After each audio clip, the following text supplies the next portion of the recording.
Welcome to First Pour Wine. I'm Nick Rinaldi. And I'm Greg. And we're here today to tell you a little bit about wine.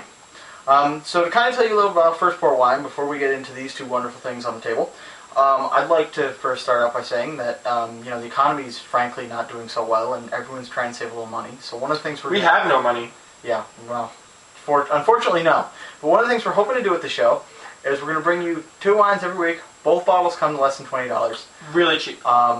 And that doesn't include tax. We live in New York, so it taxes everything. Yeah, that'll never happen. There's going to be a couple weeks where it may cost a little bit more, like when we're going to port, but port's going to last you about 3 weeks to a couple months, so that's going to be okay. A little bit of background on myself. I went to a school where we had a wine tasting, every single week. It was a structured class sequence. We had a wonderful set of teachers there, and so I really missed that experience of being able to talk about and share wines with people and get feedback and have everyone talk about what they think of a wine. So hopefully you'll go out and try some of these and you'll spread that to your friends and you'll tell them, oh, I found this great wine and I really want you to try it. Or, maybe you're having dinner some night and you're just looking for something a little out of the ordinary and you pick up something you heard about here. And that's different from me. I went to a school where we weren't really exposed to wine, and really the only time we ever came across it was during the senior week wine tour when most people just went to get trashed. Yeah, well, hey, welcome to college, right? But I'm trying to help Greg out and so that he gets a little more experience with not wine, because if you have the knowledge, you should try and pass it on. And so hopefully, by the end of this, you'll be able to take, some of the wines you've learned about and go to the restaurant and order almost anything off the wine menu within a kind of general range that most restaurants have. And for that range, what we're going to be starting off with is the 6 noble grapes. And what those refer to is, we're talking about Riesling, Sauvignon Blanc, Chardonnay, that's all the whites. And then for the reds, we've got Pinot Noir, we've got Merlot, and Cabernet Sauvignon. And that's going to run kind of your gambit of flavors that you get. You're going to talk about kind of sweet, crisp honey and apples down at Riesling, and then you get up to the big, bold Cabernet Sauvignon, lots of alcohol, wonderful, smoky, oaky, cherry, big, bold flavors. And so, Greg, if you want to lead us into the first wine, which this week we're going to be covering Riesling and Sauvignon Blanc. All right, so the first wine we're going to start off with comes from Snoqualmie Vineyards. That's located in the Columbia Valley in Washington State.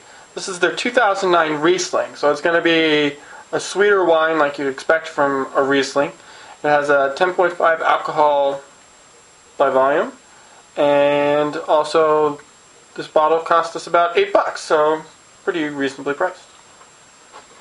And what I've got here is a wonderful Sauvignon Blanc from Marlborough, New Zealand. This one's by Oyster Bay.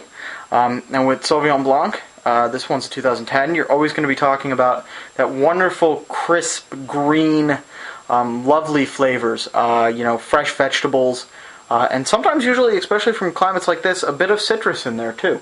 So hopefully you're going to like this. So Greg, if you want to lead us off, and we'll see if you can open that. Oh yeah, this is the part everyone's been waiting for, I'm sure. Okay, how do I even do this? We haven't done this yet, so aside from being our inaugural episode, this is the first bottle of wine I've seen Greg open, and we did kind of help that along a little. But the real challenging part is the cork, because we haven't helped him with that. Well, yeah. If it's going to be disastrous, it's going to start now. And I wouldn't push real hard on this table because our set is kind of unfortunate. Yeah, I know. You might want to do that off the table. And by table, what I really mean is we have a carboy box with nothing in it, and a sheet of plywood going across the top of it, and that's our wonderful table right here. Kind of on a shoestring budget, but it kind of fits in with the wines, so hopefully we'll have enough to get through all 6 noble grapes. Otherwise, we'll be here in 2 weeks talking at you. 2 weeks? Yeah, 2 weeks. 2 bottles a week. This is a bad sign if your waiter is having this problem. I'm not your waiter. That's also true. I've shredded the cork. This is... What do I do? I pull, right? Yeah. Okay. Well, you use the end as a lever. Okay. Yep. It's not doing anything. Yep, so hold that against there. And yep. It's not hooking. Oh, I see. Ah, light dawns on Marblehead. I'm a physicist, you know. He was going to make some noble gases jokes, but we're going to save those for the outtakes. Yeah. If we ever get into this bottle of wine. Yeah. Would you like me to do that? No. Okay. Seriously, you're going to break the wine opener. Well, then what am I doing wrong? I want you to tell me what I'm doing wrong. I have to show you. No, you can tell me. You have to put... I'm making some progress. You're going to break the cork or something. I think the cork's already broken. Okay. So all we're looking to do here is we're looking to get that against there. Okay, fine. I got it. So you Okay, so you got to put the thing. the edge of the wine opener against the lip of the bottle and pull up. You didn't say that. It's a lever. You were the physicist. I thought you knew. And also, what are you doing? Just put the... Okay. No more for you. You've somehow broken the bottle. It's like I broke the bottle? you chipped it. Okay. There we go. First bottle Strong of wine. man strong like bull. You break glass. And this is the good take. Oh wow, look at that. Okay. We've got the cork out finally. Which And the spare glass shard. I think next time we're going to open the bottle beforehand. And Greg, why don't you pour us a couple of glasses? Not all the way. Just enough to fill bottles. Alrighty. I can do this properly. That's a good size pour. Yep. Oh jeez, okay. Hey, no, I'm all for it. Let's start tasting. Okay. Okay. So the first thing we're going to do is we're going to check the color of our wine. Generally, you're going to want a white surface for this, and I've done well in forgetting to put that up there. So I'm just going to grab one of these. This is actually an aroma wheel. You might be able to find one of these online. They're very helpful in figuring out the flavors you want. And I'm going to find a napkin. Or we could just both Paper use the towel. wheel. Anyways, this has a very nice, typical golden straw color for a Riesling. Now it's not too dark, although this one is among some of the darker Rieslings I've seen. But it is a wonderful Riesling. I'm well experienced with this one. Okay, so we'll give it a little swirl, and then we'll give it a little sniff. Gotta swirl it first. There we go, perfect swirl. You should tell me a little about what you're getting out of it, Greg. It's a little sweet. Smells a little sweet, which I guess I'd expect out of a Riesling. Absolutely. You can definitely smell the wood too. There's no wood. Oh, really? There shouldn't be any wood. Nope, there's no wood. I smell a little bit of wood. I'm going to refrain from commenting on your smelling wood. Okay. Well, I'm just going to drink it.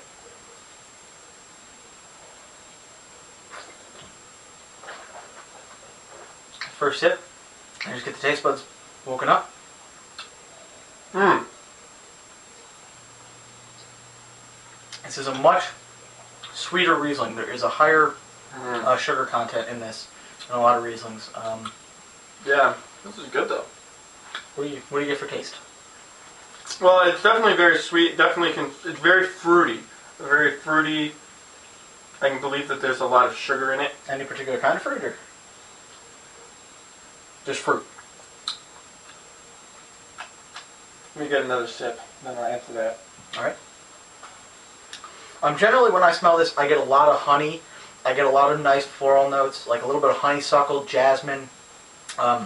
Really nice smells. You get a little bit of vanilla in there too. There might have been some malolactic fermentation that went on, but there's no oak in this. And actually, my favorite thing to do with this is actually to poach pears in it in the fall. It's a wonderful wine for that. You know what? I think I get a little bit of a peach flavor. There might be a bit of peach. Definitely a rather tropical sort of. Yep, there's a lot of nice fruit flavors. Citrusy and warm flavors. It's not like a. I don't know what's a dark fruit. Cherries, plums. It's not cherry. Berry. Not really a berry either. It's more like a. Okay, so we're gonna move on to the next one, and this thing. I'm gonna finish this. And this is my little secret over Greg. Screw top. I'm just going to give this a little rinse. Wash out the glass. And throw it all over the table. So we used a little bit of this, right? Yep. Actually, thank God you got a napkin. Yeah, that works. Yeah. This is a wonderful first showing, by the way. We've really been having a great time making this. Hopefully by the time we get around the second episode, we're going to have some of these kinks worked out. Oh, sure. Thank you. I'll give you less this time, you whiner. Why no? Whiner. Whiner like Niner. It's a very nice, pale color on the Sauvignon Blanc. Now you're going to get a lot of... This is going to be a lot different for you. This is a lot whiter around the edges. Yep. It's this is pretty typical of the Sauvignon Blanc. And it actually smells a lot like a Sauvignon Blanc. It smells like tropical punch. Somewhat, yeah. There's also a lot of green in there too. You get a lot of peppers and you get a lot of kind of leafy greens. I can definitely see the leafy green sort of thing. So, yeah.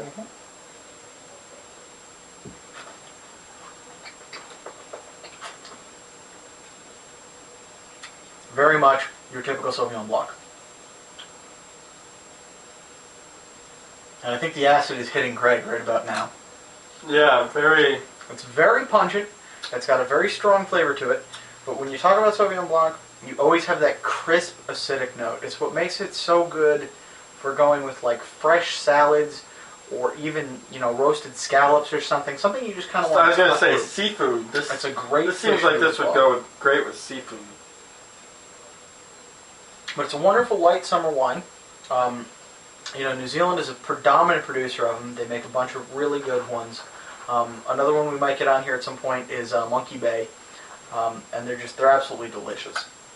So you have any more thoughts on this one? Is there wood in this one? No. No, there's no wood. We may get into some wood with Chardonnay.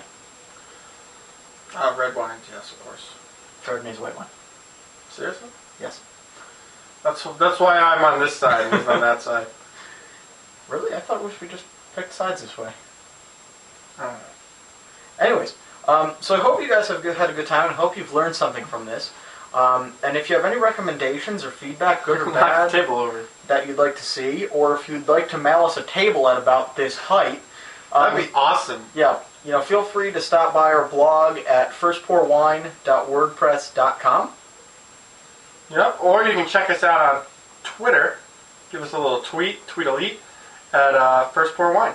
Please don't give us a tweet elite, but we love tweets, so we'll be checking that out. I'd be happy if you sent us a tweet elite. And both of those will be listed below this YouTube video, so feel free to check it out. We look forward to hearing from you. We look forward to getting your feedback. Thanks for watching, guys. We'll see you next week.